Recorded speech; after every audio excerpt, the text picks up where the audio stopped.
Good evening बच्चों, कैसे हो? तो फिर से मैं AK Singh future zone classes के इस प्लेटफॉर्म से आप सबों का स्वागत करता हूं। जैसा कि आपको पता है, फ्यूचर जोन क्लासेस के इस प्लेटफॉर्म से 10th, 11th एंड 12th अभी फ़िलहाल सारे क्लासेस के साइंस के वीडियोज आपको मिल रहे हैं। तो आज हम लोग 11th के फिजिक्स, जिसमें बेसिक मैथमेटिक्स चल रहा है, बेसिक मैथमेटिक्स के ही कुछ टर्म हैं जो कि मैथमेटिकली बहुत ही यूज होते हैं, एरर इन मेजरमेंट्स। जैसे कि टॉपिक के नेम से ही क्लियर है कि किसी भी मेजरमेंट में एरर मतलब खामी। आप किसी भी डिवाइस से किसी चीज़ को मेजर करो, मान लो कि एक स्केल से कोई लेंथ मेजरमेंट कर रहे हो, थोड़ा बहुत एरर उसमें आ ही जाएंगे। मीन्स किसी भी डिवाइस से आप कोई भी मेजरमेंट कर रहे हो फिजिकल क्वांटिटी का, तो उसमें कुछ ना कुछ एरर आना तय है, चाहे वो डिवाइस कितना भी सेंसिटिव क्यों ना हो, कितना भी अच्छा डिवाइस क्यों ना हो, कुछ ना कुछ उसमें एरर आएंगे ही आएंगे। तो वीडियो स्टार्ट करने से पहले एक बार फिर से कहना चाहूँगा कि जितने भी नए नए बच्चे जुड़ रहे हैं, अगर आप लोगों को ये प्लेटफॉर्म अच्छा लग रहा है कि यहाँ से पढ़ाई अच्छी हो रही है, देन वीडियोज ज़्यादा से ज़्यादा बच्चे तक शेयर करें ताकि अधिकांश बच्चे इससे बेनिफिटेड हो सके। तो चलिए स्टार्ट करते हैं फ्यूचर जोन क्लासेस के इस प्लेटफॉर्म से एरर एंड मेजरमेंट। एरर क्या होता है? जैसे कि नाम से ही है क्लियर, कुछ ना कुछ कमी और खामी। आप किसी डिवाइस से कोई मेजरमेंट कर रहे हो तो मेजरमेंट में कुछ ना कुछ उल्टा सीधा रिजल्ट आएंगे। जैसे मान लो कभी कोई चीज़ मेजरमेंट कर रहे हो, कभी हाथ हिल डुल गया, किसी के आई प्रॉब्लम्स हैं, कहीं कोई डिवाइस ही खराब है, तो किसी न किसी कॉज से उसके एक्चुअल वैल्यू में हम लोग मेजरमेंट कर पाने में थोड़ा असमर्थ हो जाते हैं, कुछ न कुछ उसमें एक्यूरेसी का लोचा आ जाता है। तो जो भी टर्म हमें एक्चुअल वैल्यू से कुछ डेविएट करने के लिए मजबूर करता है, वह चीज़ क्या कहला रहा है? Error. The exact value of any measurement cannot be determined with the help of a device. किसी भी डिवाइस से किसी भी चीज़ का एग्जैक्ट मेजरमेंट आप नहीं ले सकते हो, चाहे वो डिवाइस कितना भी अच्छा हो, कितना भी सेंसिटिव हो, या फिर आप कितना भी केयरफुली उन चीज़ों को मेजर कर रहे हो, कुछ ना कुछ उसमें खामी आएंगे ही। द अनसर्टेनिटी, कुछ ना कुछ अनसर्टेन वैल्यू उसमें आपसे रह ही जाएंगे। The uncertainty so involve in the measurement is called error. Error के कुछ टाइप्स हैं, मेनली आपको absolute error and relative error काम आएंगे, बट कुछ और टाइप्स हैं, देख लेते हैं। Constant error, systematic error, random error, absolute error and relative error. Clear? जिसमें पहला टर्म है आपके पास कांस्टेंट एरर। जरा समझेंगे क्या है कांस्टेंट एरर। जैसे मान लो कि हम किसी भी चीज़ों का मेजरमेंट कर रहे हैं, मेजरमेंट हम किसी डिवाइस से कर रहे हैं, हम अपने तरीके से बहुत ही सतर्क होकर के मेजरमेंट कर रहे हैं, बट अगर डिवाइस ही फॉल्टी हो, अगर डिवाइस में कोई खराबी हो, तो क्या मेजरमेंट मेरा सही आएगा? अगर डिवाइस ही खराब हो, डिवाइस में ही कहीं से ना कहीं से कोई फॉल्टी हो, देन हम लाख कोशिश कर ले, लाख प्रिसीजन अपना ले, उसमें कुछ ना कुछ एरर रह ही जाएंगे। तो वैसे एरर जो कि डिवाइस के खराबी के कारण, डिवाइस के कारण आ रहा है, वैसे एरर को हम क्या बोल रहे हैं? Constant error. सही। फिर आप कह रहे हैं सिस्टमेटिक एरर। सिस्टमेटिक एरर मतलब कुछ सेम टाइप का एरर आ रहा हो, हर एक मेजरमेंट में जितना भी हम मेजरमेंट कर रहे हैं, उस हर एक मेजरमेंट में कुछ सेम टाइप का एरर आ रहा हो। जैसे मान लो कि किसी बंदे को मेजरमेंट करने में हाथ थरथरा जा रहा है, या फिर आई प्रॉब्लम्स है, तो आई प्रॉब्लम के कारण चाहे आप कुछ भी कर लो, या कोई बंदा किसी भी चीज को देखने के लिए 100% ऐसे परपेंडिकुलर ना देख करके कुछ सीधा देख रहा हो, कुछ तिरछा देख रहा हो, तो ह्यूमन बीइंग्स मतलब जो मेजरमेंट कर रहा है उसके कारण से जो एरर आ रहा है उसको हम लोग क्या बोल रहे हैं? Systematic error. अगला है रैंडम एरर, मतलब मेजरमेंट में एरर तो आ रहा है, लेकिन किस कॉज से आ रहे हैं, कहां से वो एरर आ जा रहा है, उसका एक्चुअल कॉज पता नहीं है, वो रैंडम एरर के रूप में आपके सामने रहेंगे। एब्सोल्यूट एंड रिलेटिव एरर दो मैथमेटिकल टाइप्स एरर है, इसको हम लोग डिस्कशन करेंगे। पहले वन बाय वन इस तीनों को डिफाइन कर लें। Constant error, systematic error and random error. Board पे जगह नहीं है, पहले आप इन चीजों को छाप लें।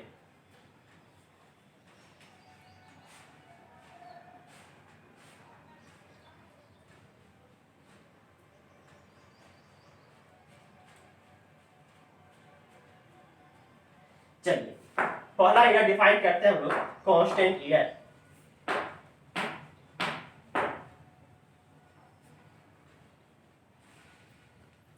डिफाइन कीजिए।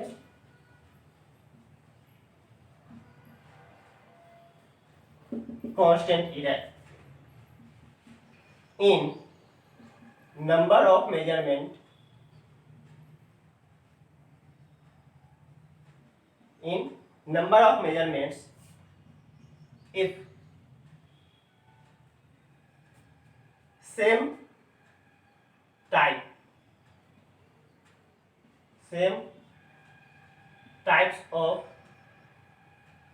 error occur, then this error is called constant error. ये एरर जनरली आता है डिवाइस के डिफेक्ट होने के कारण। This error is due to defects in measuring device. Measuring device में अगर डिफेक्ट है तब वो जाकर के इस टाइप के एरर को शो करेंगे। जैसे मान लो कि मेरे पास एक मीटर स्केल है, कहने के लिए 1 मीटर का स्केल है, लेकिन कंपनी में मैन्युफैक्चर करने टाइम उसको मान लो 99.9 सेंटीमीटर ही बना करके दिया, तो हम तो उसको समझ रहे हैं 1 मीटर, बट एक्चुअली वो 1 मीटर है नहीं, 0.1 सेंटीमीटर कम है। तो ऐसे में 0.1 सेंटीमीटर का कांस्टेंट एरर हमेशा आते रहेगा उस डिवाइस से अगर हम मेजरमेंट करें तो वही कह रहे हैं कि अगर सेम टाइप का एरर हमेशा मेजरमेंट में आते रहे, हम कितना भी होशियारी कर ले लेकिन वो एरर आते रहे, वैसे एरर को हम क्या बोल रहे हैं? Constant error. और ये एरर किस कारण से आता है? डिवाइस में फॉल्टी होने के कारण। क्लियर? नोट करें, कांस्टेंट एरर तो हो गया।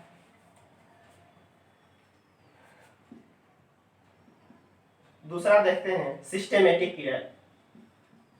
Systematic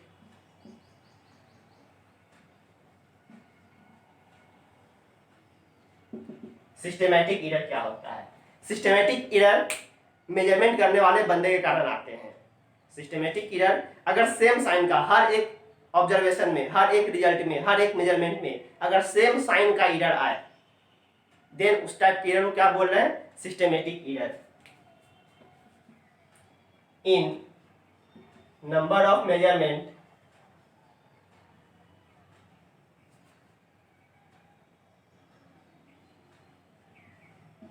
if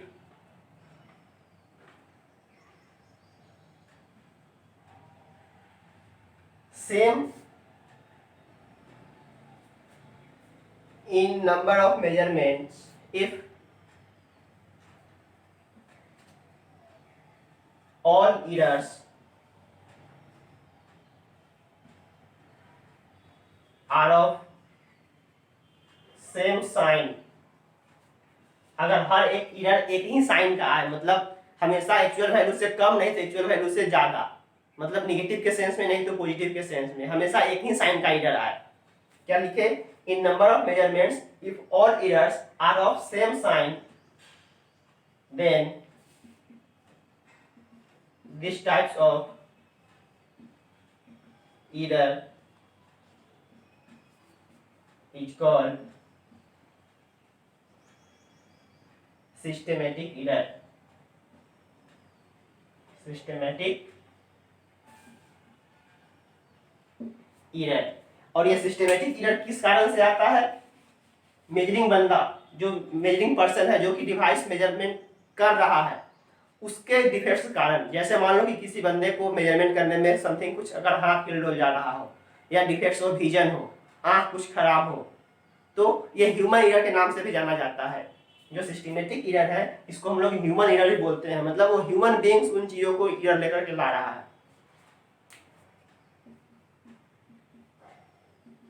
this error is due to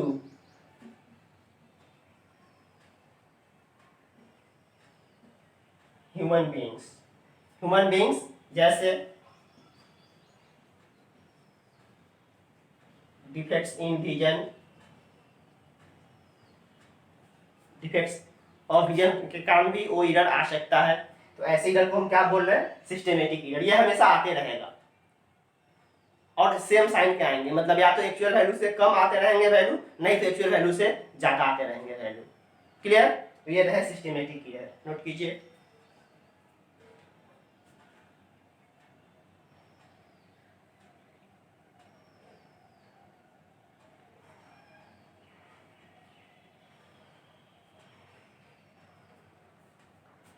clear है? चलिए आगे बढ़ते हैं रैंडम ईरर की तरफ।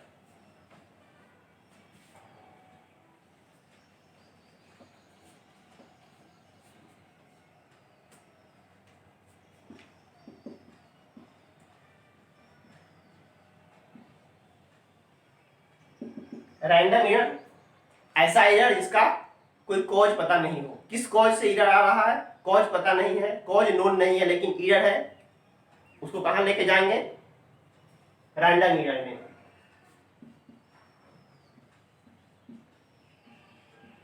those types of error which cause are not known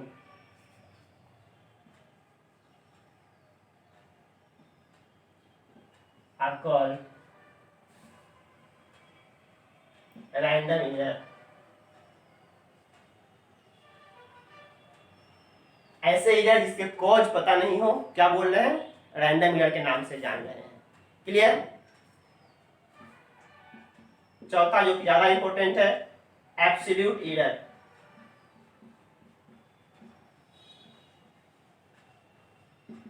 absolute error, यहां से मैथमेटिक्स स्टार्ट हो जाएगा। एब्सोल्यूट एरर क्या होता है?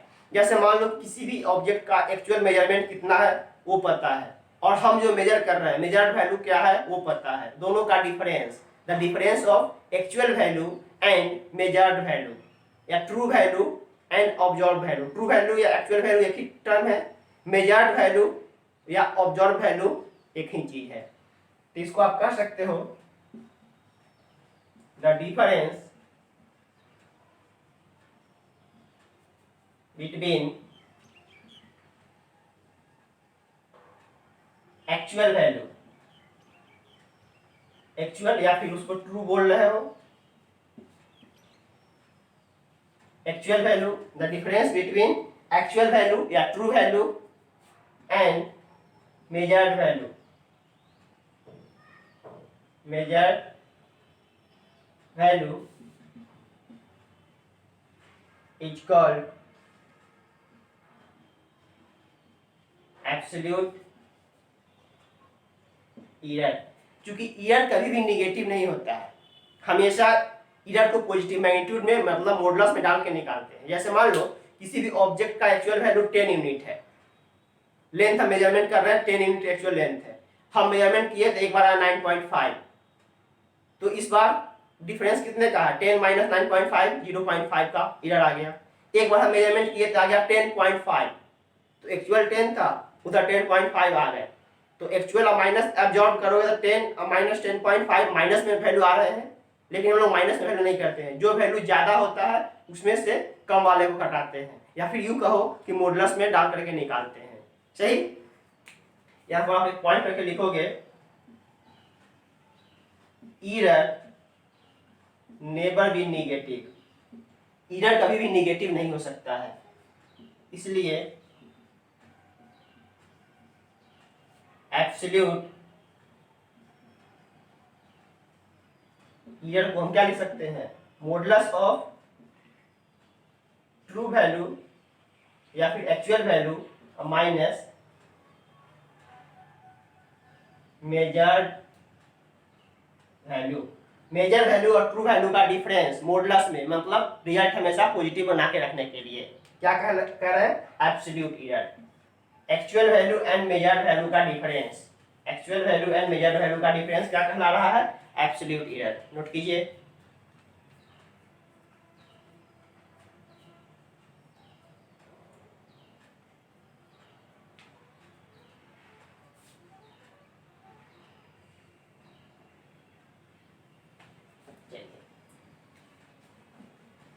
एक और ईरर बच गया, रिलेटिव ईरर। नेक्स्ट जो भी हो शायद चौथा या पांचवा होगा। नेक्स्ट नंबर अपना लिख लेना, relative error. Relative error, the ratio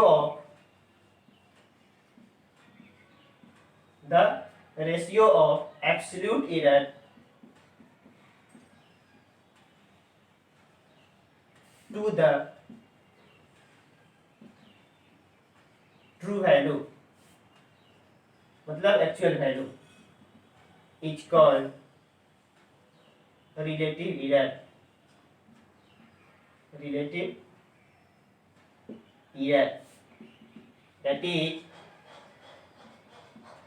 relative error equals क्या हो जाएगा, absolute error, absolute error divided by actual value या ट्रू वैल्यू।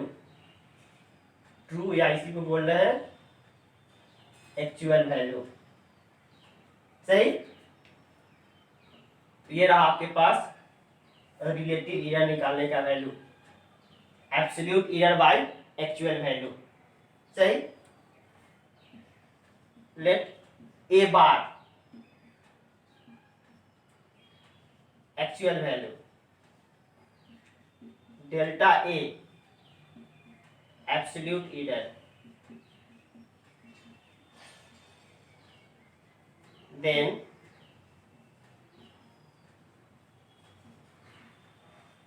रिलेटिव एरर क्या हो जाएगा,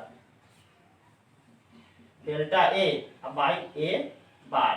ए बार मतलब उसके एक्चुअल वैल्यू और डेल्टा है उसका relative error. Clear, sorry delta A है एब्सोल्यूट एरर, नोट कीजिए।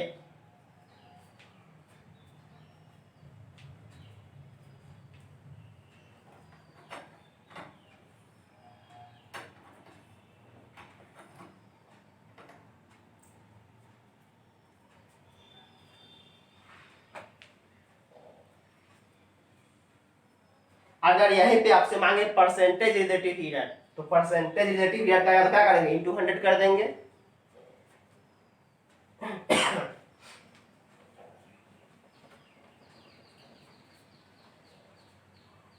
आप एक चीज और कर सकते हो नोट करके, percentage relative error, percentage relative error क्या हो जाएगा, absolute error by actual value into 100। Note में एक चीज और आप करेंगे, क्योंकि क्वेश्चन में कभी काल आपको एक्चुअल वैल्यू मतलब true value, original value supply करेगा, और अगर ओरिजिनल वैल्यू सप्लाई ना करे तो ओरिजिनल वैल्यू हम कैसे एज्यूम करेंगे। मान लो किसी क्वेश्चन में अपने पास एक्चुअल वैल्यू नहीं दिया, तो जितने भी मेजरमेंट करेंगे, मान लो कि 2, 4, 5, 10, 25, 50 जो भी मेजरमेंट कर रहे हैं, हर एक मेजरमेंट में कुछ ना कुछ मेजर्ड वैल्यू आ रहा है, ऑब्जर्व वैल्यू आ रहे हैं, तो उन सारे ऑब्जर्व वैल्यू का एवरेज मीन निकाल के जो वैल्यू लाएंगे उस वैल्यू को क्या मानेंगे, ट्रू वैल्यू। तो ये नोट बहुत ज्यादा इंपॉर्टेंट है, आप यूज करोगे। If actual value are given, then we use this value, but क्या लिखे, if actual value are given then we use this value, but if actual value are not given then find average of all the measurements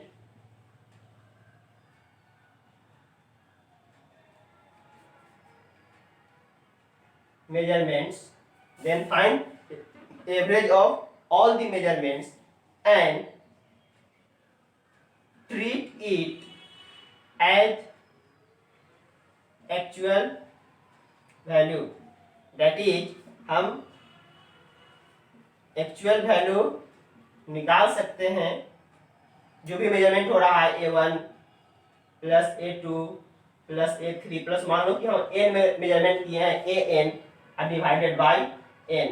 अगर actual value, फिर से समझेंगे, अगर actual value question apply कर दिया तब जो वैल्यू दे रहा है उसको हम यूज करेंगे। अगर एक्चुअल वैल्यू नहीं दिए, केवल नंबर ऑफ मेजरमेंट दे रहा है, इस मेजरमेंट में इतना वैल्यू, इस मेजरमेंट में इतना वैल्यू, इस मेजरमेंट में इतना वैल्यू, देन आप निकालो इसके एब्सोल्यूट एरर या फिर रिलेटिव एरर। तो जितने भी मेजरमेंट किए हैं सारे मेजरमेंट का हम क्या कर देंगे, एवरेज निकाल देंगे। एवरेज निकालने आता है जितना वैल्यू डिवाइडेड बाय वो नंबर, एवरेज निकल जाएगा। और इस एवरेज वैल्यू को हम क्या मानेंगे, एज अ ओरिजिनल वैल्यू, मतलब एज अ एक्चुअल वैल्यू या as a true value. Clear? Note कीजिए। अब आते हैं क्वेश्चन की तरफ।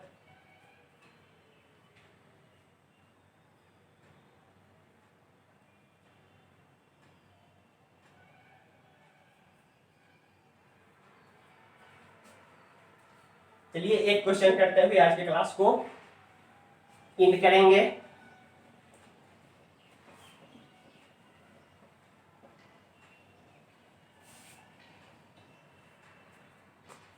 क्वेश्चन लिखिए, the length of an object are measured by 3 students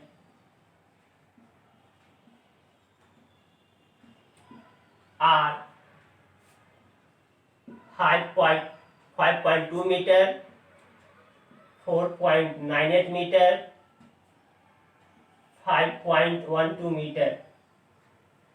The length of an object are measured by 3 students are इतना इतना and इतना मीटर respectively.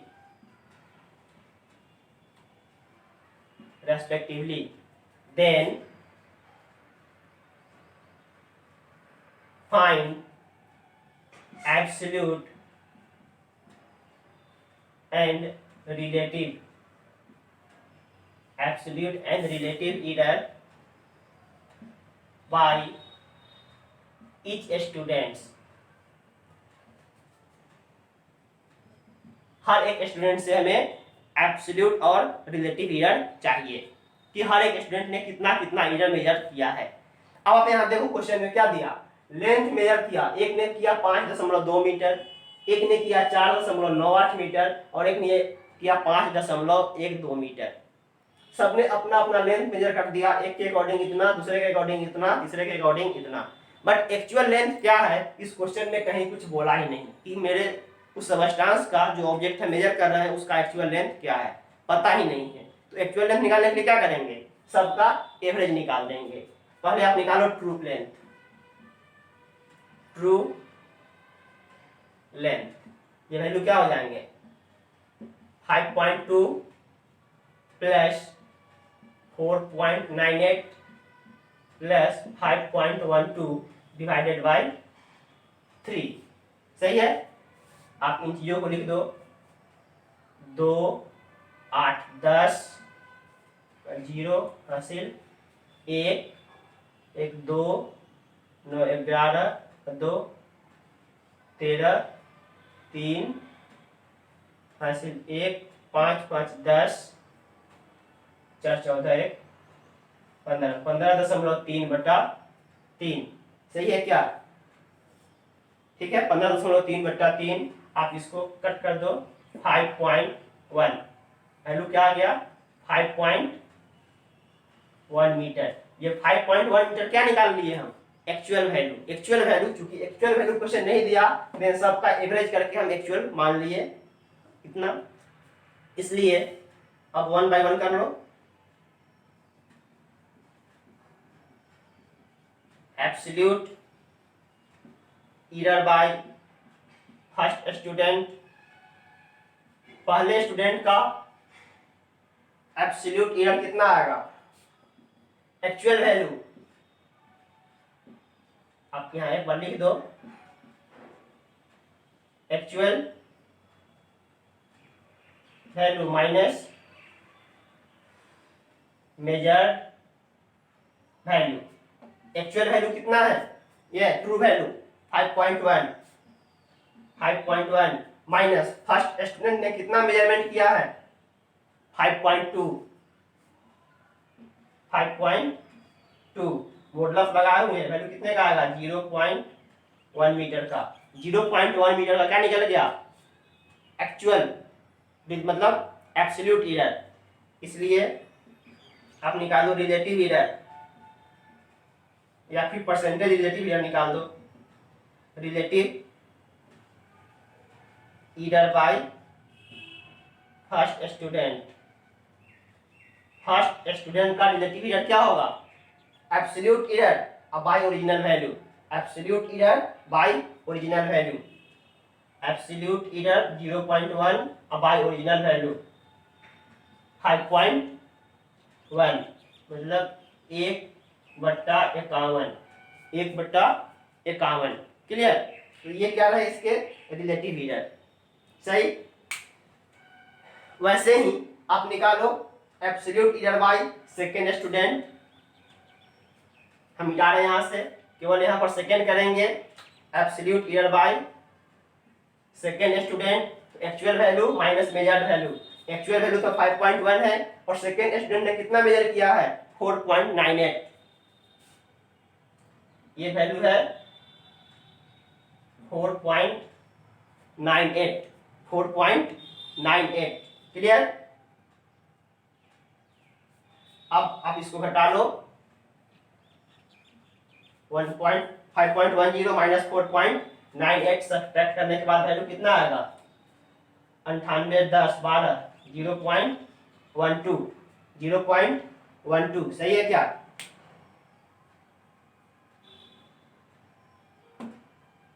0.12 मीटर में।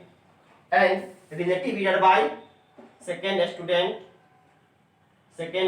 का रिलेटिव एरर कितना हो जाएगा उसका absolute error by original error actual value, उसका एब्सोल्यूट एरर 0.12 का डिवाइडेड बाय 5.1। आप इसका जो भी वैल्यू आए इतना ही छोड़ दो, कैलकुलेट करके अपना लिख लेना। सही। वैसे ही अगर हम करें एब्सोल्यूट एरर बाय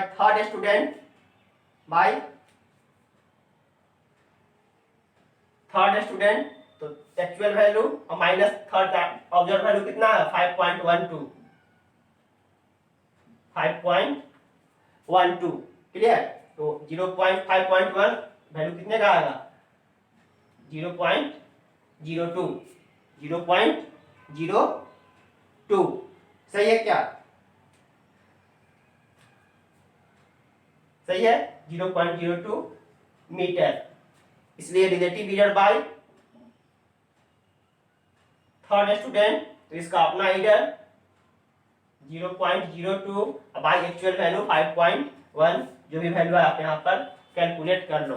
तो आप देखो सबसे ज्यादा एक्यूरेसी किसके रिजल्ट में है, सबसे कम एरर। एक ने एरर दिखाया 0.1 का, एक ने दिखाया 0.12 का और एक ने एरर दिखा रहा 0.02 का। मतलब थर्ड स्टूडेंट ने सबसे एक्यूरेट वैल्यू मेजरमेंट किया है, थर्ड स्टूडेंट ने सबसे एक्यूरेट वैल्यू मेजर किया है। क्लियर। तो इस तरीके से एरर के क्वेश्चंस बनते हैं। एरर के एक और क्लास करेंगे, एरर का सेकंड पार्ट, जिसमें थोड़े डिफिकल्ट लेवल क्वेश्चंस लेकर के आएंगे। आज तो एकदम प्राइमरी लेवल का क्वेश्चन किए हैं। आशा करते हैं कि जो भी क्वेश्चन किए समझ आया हो।